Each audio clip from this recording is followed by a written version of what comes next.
The next step says, aspire to invoke a major shift in thinking by allowing life to unfold from the wisest part of our being.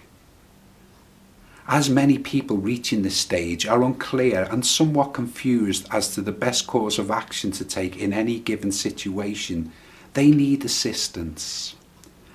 Alcohol has severely blurred their sense of direction, and it's now time to regain it.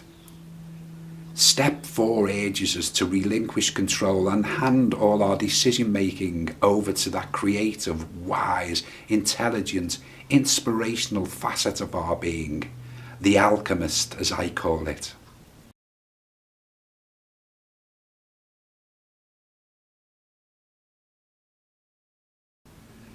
As ancient alchemists used to turn base metals into gold, your inner alchemist is that part of you that can turn your negativity and unresolved issues into your psychological wealth. This step is simply a gesture to hand all your decision making over to that facet of yourself on a daily basis. If you're more spiritually minded, you might regard this as your higher self, guardian angel, or soul. The concept is perhaps best described by using a picture from one of the fundamental texts of Hinduism, the Bhagavad Gita.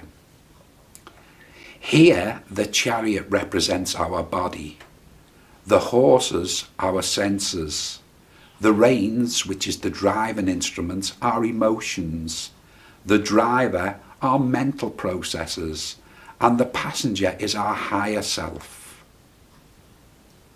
Our mind is conditioned by the information that enters via our senses. When this information is distorted, as it is with alcohol, our mind becomes dysfunctional and our emotions turbulent.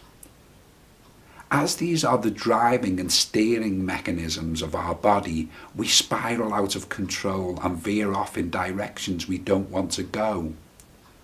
Our life becomes the battlefield, totally unmanageable. In the early days of sobriety, our mind, which is the driver in this picture, is often incapable of steering our body, which is the chariot, in the right direction. We need help to regain control of our distorted thought patterns, turbulent emotions, and wild senses, which are the horses. Help is right beside us in the carriage of our body. All we have to do is hand the reins over and allow our higher self to guide us through the battlefield until we are safe, or until we have attained a degree of stability. Once this happens, we can slowly begin to take back the reins. Through self-development techniques and practices, we can reclaim our mind and emotions and steer our chariot to a much better quality of life. Another way of viewing this scene is to think of the chariot driver as our current self and the passenger as our ideal self or higher self. The objective of the alcoholic to alchemist philosophy is to move from our current self to our ideal self. In the early days of sobriety, the difficult days when we're often filled with insecurity and anxiety, we make the simple gesture of allowing our ideal self or higher self to manage our lives on a daily basis. Step 4 of the philosophy is simply the daily ritual of our handing over our life to our higher self.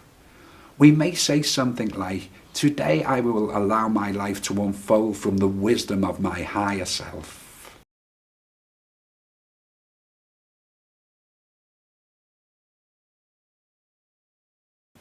There are 3 steps that may help you with this process. Firstly, belief. The first step is to believe that you have a wise aspect of your being, or a higher self, or a soul.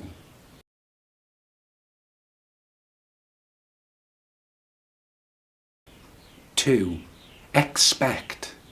Expect to communicate with your higher self or wise self. Really emphasize that expectancy, build it up within.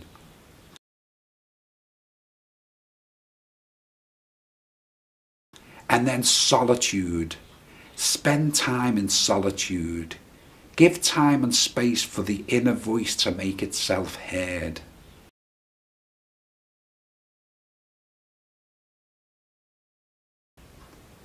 Your answer may come in many forms.